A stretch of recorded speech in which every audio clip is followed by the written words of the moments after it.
우리의 상처를 오려 붙인 오색 조각보. 소리내어 읽으면 파란만장한 삶을 살아온 한 가족의 장구한 역사가 손안에 잡힐 듯 생생하게 다가온다. 아주 머나먼 딴 나라 이야기가 아니라 바로 몇십 년 전 이 땅에 살았던 보통 사람들의 처절하고도 기구한 운명의 대서사시가 펼쳐진다. 한실댁은 자손귀한 집에 와서 아들을 못 낳는 것을 철천지안을 삼고 있었다. 남편 보기 부끄럽고 남보기가 부끄러웠다. 그는 작은 댁이라도 얻어서 자손을 보는 것이 어떻겠느냐고 은근히 영감에게 비춰봤으나 김약국은 갖다붙어 말이 없었다. 그러나 한실댁은 그 많은 딸들을 하늘만 같이 생각하고 있었다. 그는 딸을 기를 때 큰딸 용숙은 셈이 많고 만사가 칠칠하여 대갓집 맏며느리가 될 거라고 했다. 둘째 딸 용비는 영민하고 흰칠하여 네 집 아들 자식과 바꿀까 보냐 싶었다. 셋째 딸 용란은 옷고름 한짝 달아 입지 못하는 말갈량이지만 달나라 항아리같이 어여쁘니 의례 남들이 다 시중들 것이요 남편 사랑을 독차지하리라 생각하였다. 넷째 딸 용옥은 딸 중에서 제일 인물이 떨어지지만 손꽃이 야물고 말이 적고 심정이 고와서 없는 살림이라도 알뜰히 꾸며 나갈 것이니 걱정 없다고 했다. 막내둥이 용애는 어릿감꾼이여 엄마 옆이 아니면 잠을 못 잔다. 그러나 연한 배같이 상냥하고 귀염스러워 어느 집 막내 며느리가 되어 호강을 할 것이라는 것이다. 용숙이 가부가 됨으로써 한실댁의 첫 꿈은 부서졌다. 박경리, 김약국의 딸들 중에서 마로니의 북수. 한 문단으로 그 수많은 인물의 복잡한 갈등과 이야기의 실마리를 가감하게 압축한 김약국의 딸들의 명장면이다. 손이 귀한 집 며느리로 들어와 아들을 낳지 못했다는 죄책감을 안고 평생 괴로워하던 한실댁에게 저마다 개성이 뚜렷한 다섯 딸들은 하나같이 귀한 보물이었고 빛나는 자긍의 뿔이었다. 하지만 내 딸들은 이렇게 살아갈 거야 라는 엄마의 큰 그림이란 항상 어긋나거나 이지러지기 쉬운 것을 한실댁은 매번 딸들이 자신을 실망시킬 때마다 아프게 깨닫는다. 그것은 딸들의 잘못이라기보다 여성에게 결코 우호적이지 않은 사회 분위기, 여성을 자신의 소유물로 착각하는 남성들의 이기심과 집착 때문이었다. 말도 많고 탈도 많은 김약국 네 딸들은 그러나 어떤 순간에도 포기하지 않고 자신들의 찢어진 운명의 피륙을 한 땀 한 땀 기어나간다. 그 눈부신 상처들의 옷감으로 오리고 붙이고 기어낸 아름다운 오색 조각보 같은 이야기가 바로 김약국의 딸들이다.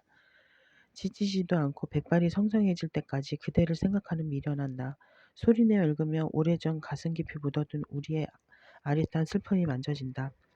바보처럼 잊지 못하는 사랑, 정말 미련하게도 떨쳐내지 못하는 감정이. 모든 그림은 어떤 미련함이 내포되어 있다. 어차피 그가 나에게 돌아오지 않을 것을 알면서도 미련하게 기다리고 또 기다린다. 미련한 날 꾸짖어 주어 애절하게 청해보지만 꾸짖어 줄 그 사람은 정작 내 곁에 없다. 이 미련한 그리움은 반드시 만날 수 있다는 희망조차 사라졌을 때 더욱 사무친다. 세월조차 비켜가버린 우둔한 내 마음은 그를 속절없이 그리워하는 시간을 아까워하는 법조차 모른다. 누군가를 진정으로 그리워하는 데는 한평생조차 모자람을 알고 있기 때문이다. 단지 보고 싶고 만지고 싶고 닿고 싶은 마음은 아직 그리움이 아니다. 사무쳐야 그리움이다. 쓰라려야 그리움이다. 마침내 그리움과 나를 분리시킬 수조차 없어야 그리움이다. 그 감정의 뿌리가 그리움인지 모른 채 한참을 방황하다가 비로소 인생의 어느 참혹한 문턱에서 그 황망함의 정체를 깨닫는 순간이 그리움이다. 그리하여 그리움은 어쩌면 감정이 아니라 시간일지도 모른다. 영원히 지울 수 없는 시간, 영원히 멈출 수 없는 시간, 마침내 마음이라는 액자 속에 영원히 박제되어 버린 시간, 그것이 내게는 그리움이다. 너무 그리워서 차라리 당신을 잊었소. 소리내어 읽어보면 너무 그리워서 마침내 차라리 그를 잊어버리고 만 한 사람의 다 사가버린 심장이 만져질 것만 같다. 지금 그 사람은 나를 찾지 않고 있다. 하지만 먼 훗날 당신이 온다면 나는 당신을 잊었노라고 말해주리라. 보란듯이 잘 살았다고. 당신이 없이도 잘 견뎌내었노라고. 눈빛으로 증언해주리라. 여기에는 약간의 협박이 녹아 있는지도 모른다. 내가 완전히 당신을 단념할지라도 당신은 그래도 기어코 오지 않을 생각이냐고. 하지만 지금은 오지 않는 쪽으로 마음이 기울어진 당신은 언젠가 나를 찾아 물을지도 모른다. 당신은 정말 나를 완전히 잊었냐고. 그럼 나는 당당히 선언하리. 잊었노라고. 벌써 나를 잊은 거냐고. 당신이 마음속으로 나를 원망하면 나는 조금도 당당함을 누그러뜨린 채 속삭일 것이다. 사실은 무척 그리웠다고. 잊었노라고. 그토록 그리워하던 당신을 잊는 것이 쉽진 않았으니 조금은 떨리는 목소리로 무척 그리다가를 강조해 주어야겠다. 그래도 당신의 눈빛에 어떻게 나를 잊을 수 있냐는 원망이 고여 있다면 나는 그제야 아픈 진실을 이야기해 주리라. 도저히 믿기지 않아서 잊었노라고. 그러나 이 모두가 기다리는 사람의 서글픈 환상일 뿐인 것을, 나를 버리고 멀리 떠난 그 사람은 결코 돌아올 기미가 보이지 않고 날 잊었냐고 친절하게 물어주지도 않고 무척 그리다가 잊었노라고 멋지게 대답할 기회조차 주지 않는 것을. 터무니없이 어려지는 이 느낌 참 좋다. 소리내어 읽어보면 너무 오래전에 어른이 되어버린 내 곰삭은 영혼이 5살 아이의 천진무관 영혼으로 변신하는 것만 같다. 터무니없이 어려지는 이 느낌 참 좋다. 마음에도 계절이 있다면 나에게 문학은 봄을 가장 많이 닮은 계절이다. 아름다운 문학작품은 감성의 봄을 실어 나르는 우편 배달보다 꽁꽁 얼어붙은 호수처럼 끔찍도 안 하던 마음이 따스한 문장의 온도로 금세 축축하게 녹아내린다. 촉촉하게. 꼭 기나긴 장편소설이나 은유와 상징으로 가득한 서정시가 아니라도 좋다. 시간이 없을 때라도 문학의 향기를 느끼고 싶을 때 나는 주로 수필이나 동시를 읽는다. 수필이나 동시는 짧은 분량 안에서도 깊은 감동을 느낄 수 있는 글들이 많기 때문이다. 얼마 전에는 오랜만에 동시를 읽다가 이런 감성의 봄을 맞이했다. 어른들이 아이들이 귀여울 때 조금은 과장된 칭찬을 해줄 때가 많다. 정말 예쁘구나. 키가 많이 컸구나. 그림을 참 잘 그리는구나. 어른들은 어디까지나 아이들의 눈높이에 칭찬을 해주었다고 착각하지만 때로는 아이들이 어른들의 머리 꼭대기에 올라가서 아이를 내려다보는 어른의 시선을 정확히 꿰뚫어 본다. 제가 귀엽다고요? 전 그냥 귀여운 게 아니고 아주 멋지다고요. 제가 키가 컸다고요? 저는 원래 엄청 컸어요. 자전거를 가르쳐 주겠다고요? 필요 없어요. 저는 세발 자전거를 아저씨보다 잘 타는걸요. 나의 조카는 어린이 자신을 내려다보며 꼬마라고 부르면 당당히 저항한다. 저 꼬마 아니거든요. 저 어린이에요. 당신들은 귀엽고 사랑스러워 보이지만 때로는 어른들 뺨치게 똑똑할 때가 참 많다. 그래도 아이들은 모른다. 그렇게 어른들보다 똑똑한 줄 아는 자신들의 모습이 그렇게 더더욱 귀엽고 사랑스러워 보인다는 것을. 이렇게 시한편과 대화를 하며 생각의 실마리를 가다듬다 보면 어느새 마음에 따스한 봄이 찾아온다. 아직 내 마음에도 이토록 똑똑한 내면 아이가 살고 있다는 희망이 샘솟는다. 살아있다는 이유만으로 눈부신 당신과 함께라면, 소리내어 읽으면 가슴속에 오래전에 꺼져버린 줄만 알았던 불꽃이 다시금 타오르기 시작한다. 세상을 바꿀 수 있다는 믿음의 불꽃. 결코 혼자 갈 수는 없기에 반드시 함께 가야만 끝까지 걸어갈 수 있는 그 믿음의 길이 떠오른다. 이 위대한 역사의 한 걸음을 옮기기 위해서는 많은 조건이 필요하지 않다. 산자면 된다. 산자여 따르라. 얼마나 간결한가. 운명을 바꾸는 한판 싸움을 시작하기 위해서는 살아있는 목숨 하나면 된다는 것 아닐까? 살아있음으로 우리는 불의에 맞서 어둠에 맞서 싸워야 한다는 의미가 아닐까? 서로의 부족함을 탓하지 말자. 더 많은 지식도 더 많은 무기도 필요 없다. 살아있기만 하면 된다. 살아있다는 이유만으로 우리는 모든 불합리와 당당하게 싸우고 나쁜 것들을 끝내 바꾸고 새로운 역사를 창조할 자격이 충분하니까. 내가 통과하지 못한 인생의 모든 문지방들, 처음 소리내어 읽으면 빤하다는 생각이 든다. 2번 소리내어 읽으면 아차 싶다. 3번 소리내어 읽으면 그제야 내가 통과하지 못한 인생의 모든 문지방들이 떠올라 가슴을 친다. 일을 하다 보면 반드시 큰 벽에 부딪힌다. 그런 장애물은 좀 안 거치고 슬쩍 비켜가고 싶은 생각, 누가 나 대신 좀 이 커다란 벽을 넘어주었으면 하는 분별심이 일어난다. 그럴 때가 위기이자 기회다. 나 자신의 벽을 뛰어넘어 끝내 내면의 성장을 이룰 수 있는 눈부신 기회인 셈이다. 기회인 것이다. 출사 김정희가 문지방이라고 말한 훈고는 끝없이 경전을 읽고 번역하고 분석하며 차근차근 진리의 속살을 곱씹어보는 행위다. 거대한 장애물 앞에서 두려워하지 말고 장애물의 높이와 넓이, 재질을 분석해보는 몸짓이다. 일생 동안 문간 마당만 왔다 갔다 하면서 안방에 들어가지 못한다면 이는 끝내 누군가의 하인이 되고 마는 것이기에 우리는 오늘도 어떤 진실의 문지방 앞에서 망설이다가 노크 한번 못하고 돌아서 버렸는지. 그런데 정말 다행인 것은 그 진실의 문지방을 꼼꼼히 헤아려 보는 흥고의 작업은 빠져들면 빠져들수록 흥미진진해진다는 것이다. 일단 빠져들자 그 순수한 집중을 멈추지 않는다면 진실의 안방문은 스스로 열릴 것이니 알 수 없는 세계를 향한 멈출 수 없는 동경. 소리내어 읽으면 마음속에 거대한 바다가 그려진다. 고흐의 밤하늘처럼 검푸른 바다 위를 날아가는 눈부신 흰나비가 마음의 화폭 위에 그려진다. 바다가 아무리 넓더라도 나비는 포기하고 싶지 않았을 것이다.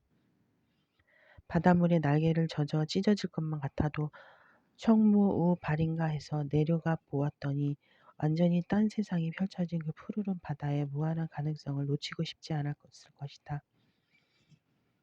새로운 경험을 향해 용기를 내어 도전할 때 우리는 모두 이렇게 바다라는 거대한 청무우 밭에서 아름다운 곳을 찾아 헤매는 나비의 심정이 되는 것이 아닐까? 꽃을 찾지 못해도 좋다. 처음부터 바다에 꽃이 피지 않음을 알고 있을지라도 나비는 아무것도 모르는 세계를 향한 동경을 멈출 수 없다. 알 수 없는 세계를 향한 멈출 수 없는 동경이야말로 진정한 용기의 엔진이니까. 아무도 수심을 알려준 적 없기에 바다가 무서운 줄 모른 채 청무 밭인 줄로만 알고 날아든 흰 나비처럼 그렇게 다시 무모한 도전을 시작할 수 있다면, 그럴 수만 있다면 우리 영혼은 아직 젊은 것이니. 허리가 아프니까 세상이 다 의자로 보여야.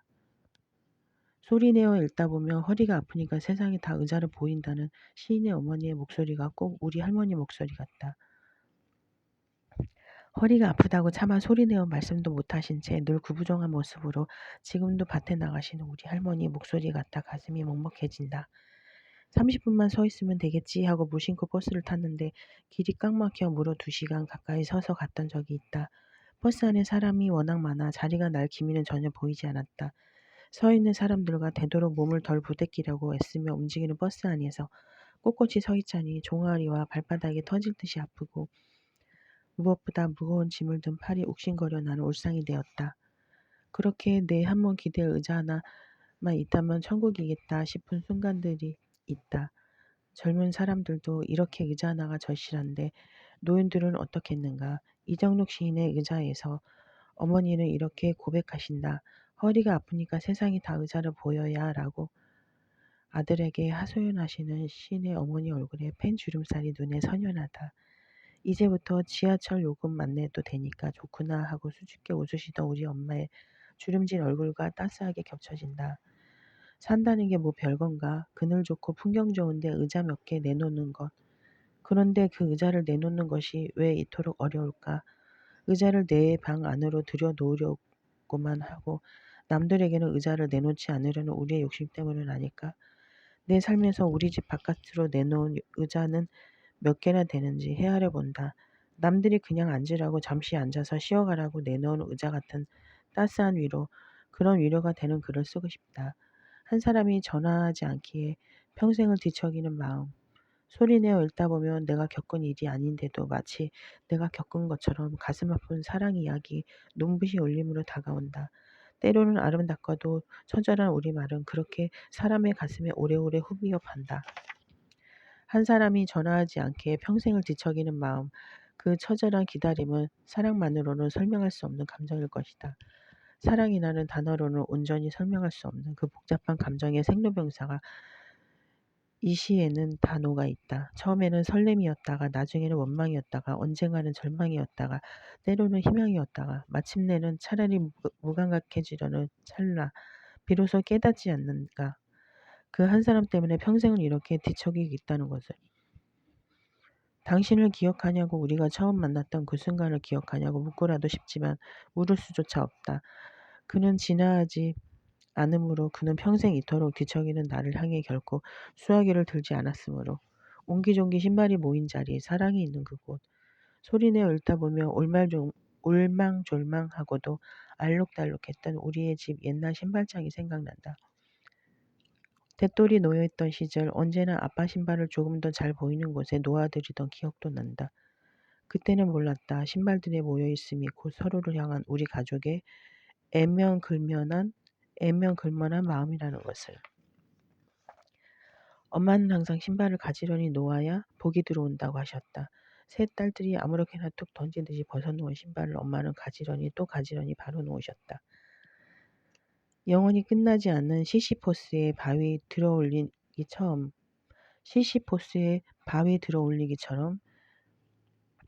그런데 설날이나 추석이 되면 이제 무려 11컬레로 늘어난 그 신발들을 내가 가지런히 하고 있다.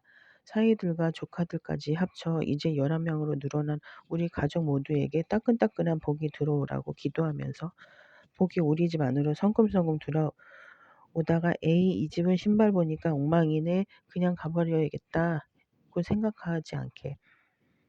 어린 시절에는 그저 미신이라고만 생각했던 하지만 더 이상 5컬레 신발이 매일 나란히 놓여 있을 수 없는 지금 이제야 알 것 같다. 신발을 가지런히 놓아야 복이 들어온다는 어머니의 말씀은 그저 미신이 아니라 신발을 우리 가족의 불신으로 생각했던 애틋한 마음이었음을. 우리는 걱정이 되어 정말 걱정이 되어 무엇이 중요한지 아이들에게 가르쳐주는 것은 늘 어려운 일이다. 그럴 때 소리내어 또 소리내어 반복해서 읽어주는 것은 커다란 도움이 된다. 때로는 노래처럼 들리는 책 읽기는 언젠가는 아이의 마음 깊은 곳에 엄마의 자장가처럼 따스하게 금원처럼 아로새겨질 것이다. 눈치 빠르게 어른들의 말을 이해하지 못하는 아이들이 있다. 어른들의 걱정이 뭔지는 자세히 모르지만 어른들이 걱정할까 봐 어쨌든 어른들의 말을 무조건 듣는 아이. 나도 그런 아이였다. 하지만 마음속으로는 항상 의문이 남았다. 낯선 사람을 따라가는 것이 왜 나쁘지? 낯선 사람 중에는 좋은 사람, 멋진 사람도 많을 텐데. 어른이 되어서야 어른들이 무엇을 걱정하는지 깨닫게 되자 비로소 이유는 숨긴 채 결과만을 강조해야 하는 어른들의 처지가 안쓰럽다. 낯선 어른을 따라가지 못하게 무조건 말려야 하는 어른들의 마음속에 숨은 두려움. 하지만 더욱 슬픈 것은 아이들에게 낯선 어른들을 조심시키면서 세상 모든 어른들을 두려워하라는 가치관을 심어줘야 한다는 것이다. 99%의 좋은 어른들이 있어도 1%의 나쁜 어른들 때문에 아이로 하여금 이 세상은 무서운 것이라고 가르쳐야 하는 것이다. 아이들이 마음껏 들판과 골목길을 뛰어놀 수 있는 세상은 과연 언제쯤 올까? 이 시에는 과자를 주는 어른이라면 무조건 따라가겠다는 천진난만한 아이를 걱정하는 다른 아이들의 마음이 투명한 수채화처럼 펼쳐진다. 자신도 약하면서 자기보다 더 약한 존재를 도우려는 마음을 볼 때마다 가슴이 시려온다. 나는 이보다 훨씬 강하면서도 나보다 약한 존재를 보듬어주지 못하는 것이 아닐까? 개미의 억센톡도 벌의 무서운 독침도 없는데 소리내어 읽으면 젖은 땅을 엉금엉금 느리게 기어가는 달팽이의 애잔한 모양새가 떠오른다. 돌이켜보니 착하고 여린 사람들은 하나같이 달팽이를 닮았다. 9살 조카 현서가 집에서 달팽이를 키운다. 달팽이를 키우면서 그에 대한 글을 쓰라는 숙제가 있었나 보다. 아이는 삐뚤빼뚤한 글씨로 달팽이를 향한 마음을 애잔하게 표현했다. 달팽이는 몸이 길고 눈을 만지면 깜짝 놀라고 겁이 나서 쏙 들어갔다가 다시 나와서 입을 따먹네. 달팽이는 깜찍하고 귀엽지만 혼자 살아서 불쌍하지만 아내가 있어서 다행히 아이를 낳을 수 있었네. 다행히로 써놓은 그 어설픈 맞춤법도 귀엽다. 그 어린 것의 눈에도 제 엄지손가락 한 마디보다 작은 달팽이는 안쓰럽고 연약해 보였나 보다. 그래도 달팽이가 자신보다 나은 게 뭐가 있나 살펴보니 아내가 있어서 아기를 낳을 수 있다는 사실을 찾아내다니 아이의 상상력과 관찰력이 놀랍다. 자기보다 약한 것을 안쓰럽게 여기는 마음, 자기보다 약한 것에서 자기보다 강한 것을 발견해내는 마음, 그것이 우리를 오만과 편견으로부터 구원해주지 않을까? 달팽이가 자웅동체이면서 짝짓기를 한다는 것은 조금 더 시간이 흐른 후에 가르쳐줘야겠다. 이 어여쁜 동심을 파괴하면 안 되니까. 우리에게는 약한 것들의 아우성을 듣는 밤이 필요하다. 소리치지도 엄살 부리지도 않고 그저 조용히 고통을 참는 것들의 서글픔을 듣는 밤이 필요하다. 달팽이야, 내가 있어서 참 다행이구나. 그 무거운 짐을 짊어지고 매 순간 바지런히 움직이는 내가 있어서. 우리는 집 하나를 얻기 위해 이토록 아둥바둥하는 삶을 조용히 반성해 볼 수 있단다. 세상에서 가장 단순한 집을 등 뒤에 짊어지고 다니는 우리의 착하고 순한, 그러나 누구보다 지혜로운 달팽이. 우리의 집들도 그렇게 단순하고 소박하다면 집 때문에 이렇게 서글픈 하우스푸어가 되지는 않을 텐데, 달팽이처럼 내 1인분의 등짝에 실을 수 있는 크기의 집만을 우리가 건사하며 산다면 얼마나 간결하고 소박하며 평온한 삶이 될까. 달팽이 같은 사람들은 남보다 느리고 남보다 착해서 손해를 많이 볼 것 같지만 그 순환과 여림으로 끝내 세상의 더러움을 해낸다. 금방이라도 그 사람이 문을 열고 뛰쳐 들어올 것만 같은데 소리내어 읽으면 금방이라도 그 사람이 문을 열고 이 방으로 들어올 것 같다. 한 번 더 소리내어 읽으면 금방이라도 내가 그 문을 열고 뛰쳐나가 그 사람을 만나러 갈 것만 같다. 어려운 말이 하나도 없다. 꾸미는 말도 전혀 없다. 순수한 기다림, 눈부신 사랑, 오직 그것만으로도 충분하다. 이 작품은 기다림의 수동적인 상태가 결국에는 당신을 향해 달려가는 능동적인 몸짓으로 바뀌는 순간의 극적 긴장감을 감동적으로 그려낸다. 당신을 기다리는 동안 다가오는 모든 발자국은 내 가슴에 쿵쿵거리고 바스락거리는 나뭇잎 하나도 다 내게 다가오는 것처럼 느껴진다. 속절없는 기다림이라는 참혹한 시간을 겪으며 내 영혼은 어느새 한뼘 자라있다. 사랑하는 이여, 오지 않는 너를 기다리며 마침내 나는 너에게 간다. 는 문장을 읽는 순간 우리 가슴속에서는 기다리고 인내하고 슬퍼하는 사랑이 찾아가고 다가가고 떨쳐 일어나는 사랑으로 바뀌는 영혼의 연금술이 시작되었다. 성숙한 기다림은 무슨 일이 터지기를 그저 고대하는 것이 아니라 마침내 사건을 스스로 창조하는 힘으로 뒤바뀐다. 당신을 향한 끝없는 기다림은 불가피한 수동태에서 경이로운 능동태로 눈부시게 비약한다. 그대를 마냥 기다리던 때는 그저 만남의 약속이었던 이 시간이 내가 떨쳐 일어나 당신을 만나러 가는 순간 진정한 사랑이 시작이 된다. 사랑은 당신이 내 마음을 알아주길 기다리는 것이 아니라 내 마음을 아끼지도 숨기지도 않고 그저 말같이 꾸밈없이 보여주는 순간 시작되는 것이니까. 그렇게 쉽게 나를 잊지 말라고, 그렇게 쉽게 나를 버리지 말라고 소리내어 읽으면 내가 사랑한 모든 것들이 떠오른다. 나의 님은 누구였을까? 무엇이었을까? 어디였을까? 곱씹을수록 아름다운 낱말들이 있다. 그립다, 아리다, 쓰라리다 같은 낱말처럼 아픈 감정을 나타내는 우리 말들이 특히 그렇다. 그 중에서도 나는 기르다라는 말이 참 좋다. 기른 것은 다 님이라 하니 사랑하는 님만이 아니라 기른 것은 다 님이라는 문장은 님의 의미가 얼마나 크고 깊은 것인지를 암시한다. 기르다는 어떤 대상을 그리워하거나 아쉬워한다는 말이다. 한영우는 기르다는 낱말의 뉘앙스를 최고의 아름다움으로 끌어올렸다. 석가의 님은 중생이었고 칸트의 님은 철학이었고 장미의 님은 봄비라는 것. 그런 것처럼 님은 내가 소중히 여기고 시도 때도 없이 그리움을 느끼고 한평생 보고 또 봐도 결코 지겹지 않으며 일생을 바쳐 애쓰고 가꾸어도 아깝지 않은 대상을 말하는 것이리라. 나의 님은 누구인가, 무엇인가, 어디인가 곰곰 되뇌어 보게 된다. 기른 것은 다 님이라면 내가 기른 것은 무엇일까? 때로는 사람이, 때로는 문학이, 때로는 장소가 기름의 감정을 불러일으킨다. 님은 내게 살아갈 이유를 주는 존재이며 모든 것을 포기해버리고 싶은 순간에도 나를 또다시 일으켜주는 존재다. 내가 한때 님으로 기르던 모든 것들이 마음속으로 몰려들어와 일제히 아우성을 친다. 그렇게 쉽게 나를 잊지 말라고. 그렇게 쉽게 나를 버리지 말라고. 인생은 살기 어렵다는데 신은 이다지도 쉽게 쓰여지다니. 소리내어 읽으면 그가 홀로 견뎌야 했을 너무도 외로운 밤들이 떠올라 마음이 아리다.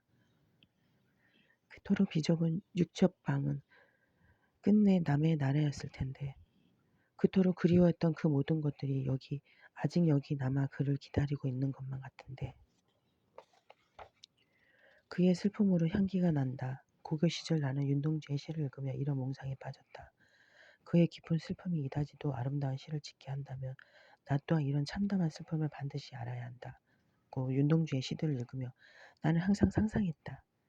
이처럼 아름다운 영혼을 지니기 위해서는 한 인간이 견딜 수 없을 정도의 엄청난 슬픔이 필요하다고. 윤동주의 시는 시인의 슬픔이 지닌 고유의 빛깔을 생각하게 한다. 그의 슬픔은 어떤 구체적인 사건을 향해 있는 것이 아니라 살아있다는 것 자체, 존재하는 것 자체가 머금은 슬픔으로 보인다. 이 슬픔은 타인을 괴롭히는 부정적 감정이 아니라 그 슬픔을 통해 우리가 우리 삶을 조용히 돌아보게 하는 힘을 지녔다. 그의 곁에 있는 것만으로 내 영혼까지 맑아지는 느낌. 그의 시를 읽는 것만으로도 우리의 죄가 모두 사해지는 느낌이 든다. 그가 내 죄를 대신 아파함으로써 내 죄가 어느덧 가벼워진 듯한 행복한 착각이 밀려든다. 참으로 몹쓸 그 사람이건만 소리내어 읽어보렴. 참으로 몹쓸 그 사람이 생각난다. 나를 기다리고 또 기다리게 한 그 사람. 기다림이 미움으로 바뀐 후에도 계속 나도 모르게 기다리고 있는 그 사람. 이제는 미움이 또다시 몹쓸 그리움으로 바뀌어 하염없이 기다리고 또 기다리는 사람. 그럴 때가 있다. 그 사람을 원망하는 마음이 클수록 내가 그 사람을 깊이 사랑하고 있음을 깨달을 때가. 꼭 남녀 간의 사랑이 아니라도 그 사람이 나를 좋아하는 것보다 내가 그 사람을 훨씬 많이 좋아한다는 것을 깨닫는 순간 마음은 보라살을 맞은 듯 쓰라지고 얼얼하다. 북학의로 잘 알려진 조선 후기의 학자 박재관은 김용행이라는 사람에게 그런 감정을 느낀 것 같다. 조선의 유명한 화가였던 김윤겸의 아들이었고 본인도 명성이 자자했던 시인이자 화가였지만 서울 신분이었기 때문에 출세를 할 수 없었던 김용행이었다. 뛰어난 학자였던 박재가도 서자였기 때문에 그 갑갑한 마음을 잘 알고 있었을 것이다. 두 사람이 함께 밥을 지어 먹고 술도 함께 마시고 잘 때도 한 이불을 덮고 잘 정도로 친했다면 그 우정은 오죽이나 돈독했을까. 하지만 김용행은 바람 같은 사람이었다. 도무지 어디로 튈지 모르는 친구. 언제 어디서 만나자고 해도 그 약속을 믿을 수 없는 친구이지만 박재가는 그 친구를 사랑하지 않을 수 없었다. 만나자고 철석까지 약속해놓고 나타나지 않는 친구를 이리저리 온갖 비바람을 헤쳐가며 찾고 있는 박재가의 절박한 모습이 눈에 선한다. 그 마음을 안다. 그를 조금이라도 닮은 사람을 보면 그 사람인 줄 알고 미친 듯이 달려가는 마음. 이토록 기다려도 오지 않다니. 이토록 사람을 무시하다니. 이토록 설레게 해놓고 이토록 참혹하게 기다림을 짓밟다니. 온갖 원망과 서름이 파도처럼 밀려오지만 어느새 또다시 그 사람을 기다리고 있는 나를 발견하게 된다. 박재가의 마음이 얼마나 아팠을까. 마음이 서늘해지지만 이렇게 기다리고 이렇게 그리워하고 이렇게 안타까워할 수 있는 사람이 있다는 것이야말로 차라리 축복이 아닐까 생각해 본다. 항상 기다리는 사람은 왠지 패배하는 것만 같고 기다리게 만드는 사람이 강자인 것 같다. 하지만 살아보니 그렇지가 않다. 항상 기다리는 사람에게는 결국 그 누구도 빼앗아가지 못할 진심이 남게 된다.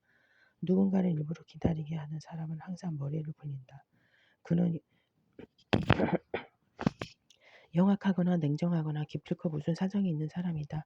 기다리는 사람은 그 기다림으로 인해 더욱 솔직하고 투명한 자기 자신에 가까워진다. 기다리고 또 기다려도 포기할 수 없는 그 마음의 깊이를 헤아리게 된다. 기다린다는 것은 결코 패배하는 것, 손해보는 것, 뒤떨어지는 것이 아니다. 누군가를 하염없이 기다린다는 것은 그 사람을 진심으로 사랑하고 아끼는 나 자신을 비로소 발견하는 일이다. 이토록 아름다운 마음의 검은고가 있어. 사람의 본 모습이 나오는 때는 모든 것을 다 빼앗겼을 때다. 그렇게 모든 것을 다 빼앗겼을 때조차도 이토록 드넓은 마음을 지닌 김삿간이시니 어찌 열광하지 않을 수 있을까?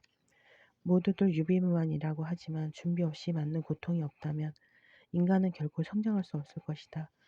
다가올 모든 어려움에 준비만 하다가 인생을 끝낼 수는 없지 않은가. 사실 완전한 준비란 본질적으로 불가능하다.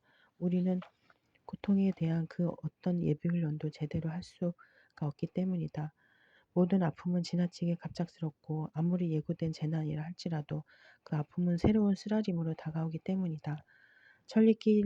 천리 먼 길을 지팡이 하나에 의지하는 나그네의 마음. 나는 이것이 인생을 바라보는 가장 정직한 시선이 아닐까 싶다. 우리는 최고의 준비를 갖춘 무적의 여행자가 되고 싶어. 하지만 아무리 준비해도 예상치 못한 상황은 발생한다. 방랑의 달인 김삿갓은 그 예측 불가능성을 인생의 예외가 아닌 인생의 본질로 받아들였다.